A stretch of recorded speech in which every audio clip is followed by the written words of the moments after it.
Assalamualaikum warahmatullahi wabarakatuh.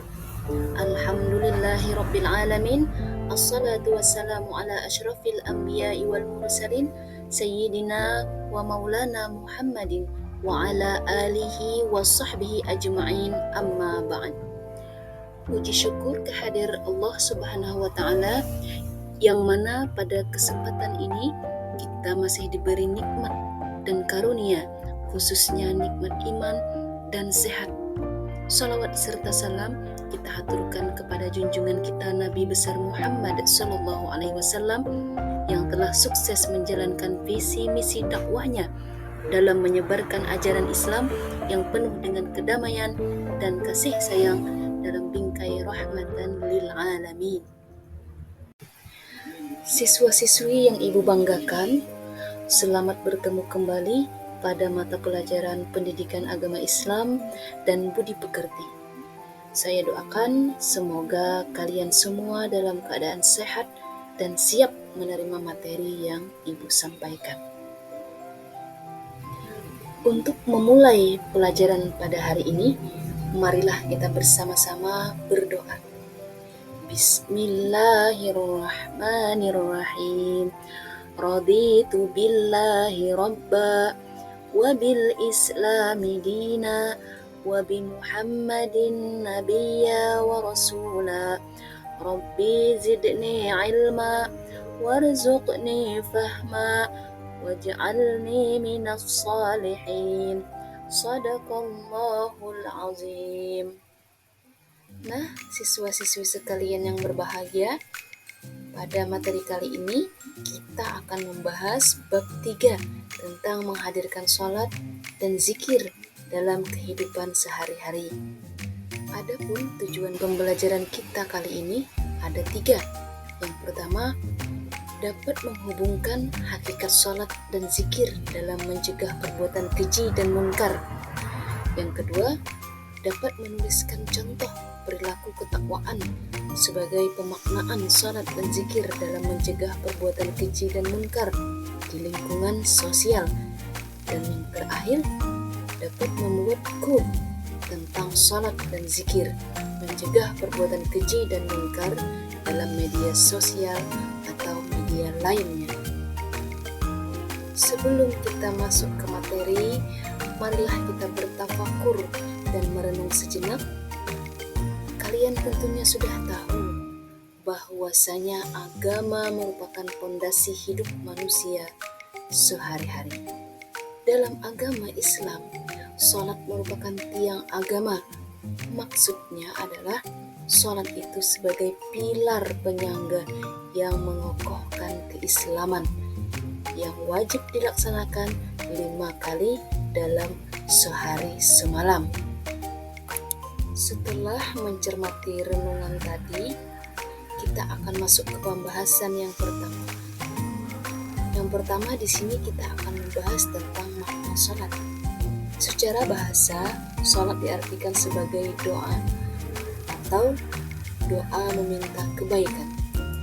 Menurut istilah, sholat dipahami sebagai semua perkataan dan perbuatan yang dimulai dengan takbiratul ihram dan diakhiri dengan salam.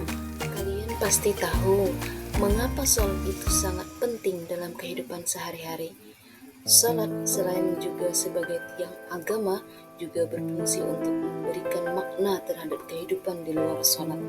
Jika kita selalu mengingat Allah dengan selalu menjaga sholat, maka kita akan mendapatkan ketentraman hati. Sholat mendorong kita untuk berpikir bersih dan selalu berada di jalan yang benar.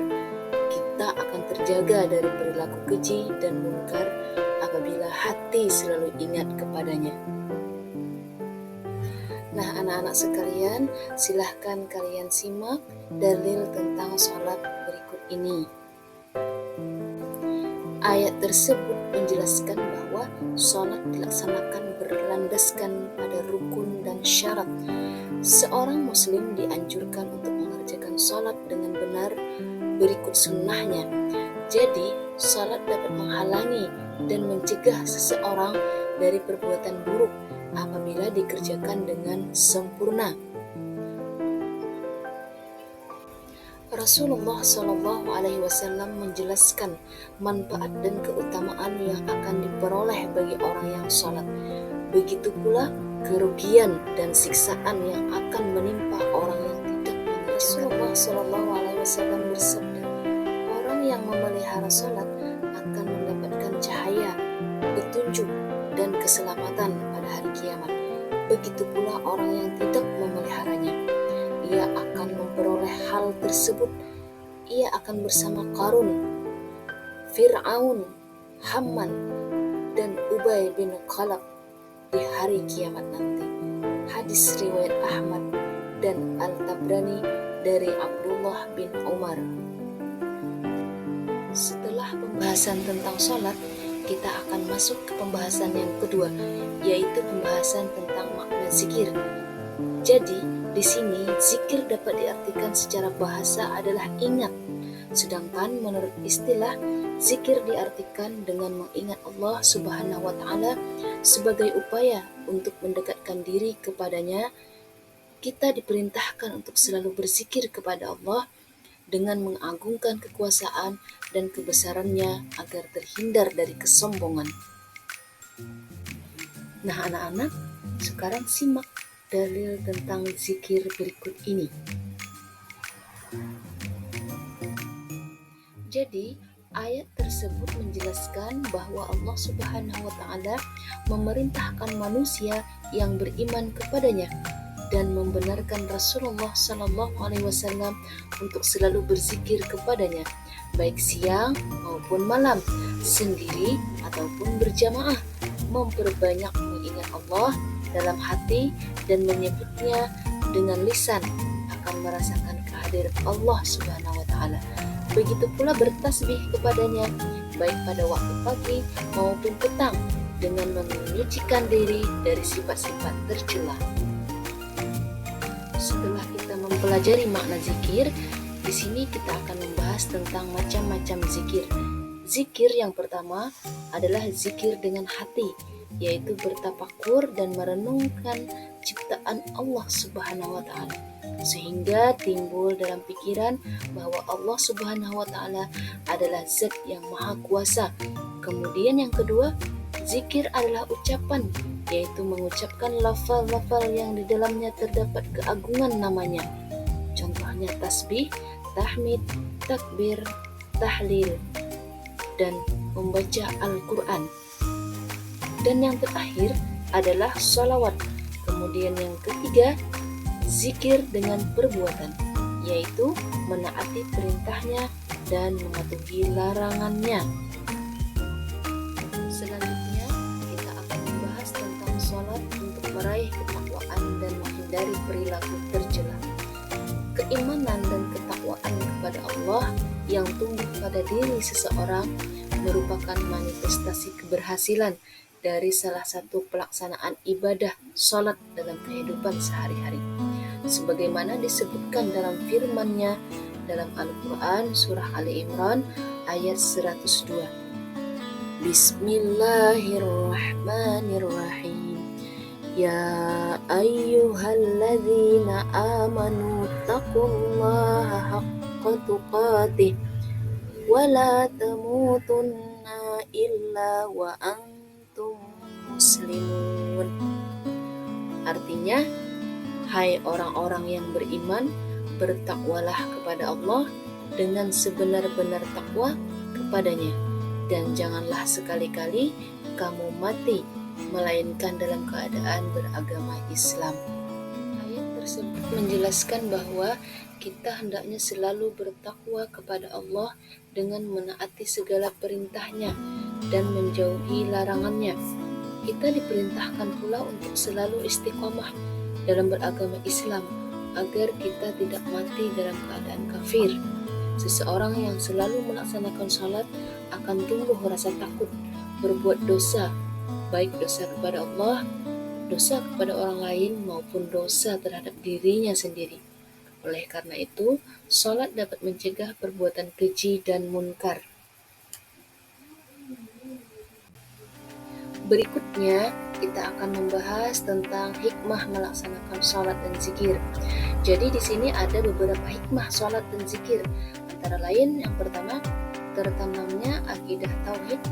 Kemudian yang kedua, terjalinnya hubungan yang baik dengan Allah Subhanahu wa taala. Yang ketiga, memperoleh keselamatan dari Allah Subhanahu wa taala. Yang keempat, memperoleh ketenangan jiwa. Kemudian yang kelima, melatih hidup disiplin dan taat aturan. Yang keenam, menumbuhkan akhlak mulia seperti amanah, jujur, dan upaya menjauhkan perbuatan keji dan mungkar. Dan untuk materi yang terakhir, kita akan membahas tentang mengamalkan sholat 5 waktu dan zikir secara istiqomah. Agar kalian konsisten dalam melaksanakan sholat dan zikir, dapat dilakukan beberapa hal berikut ini.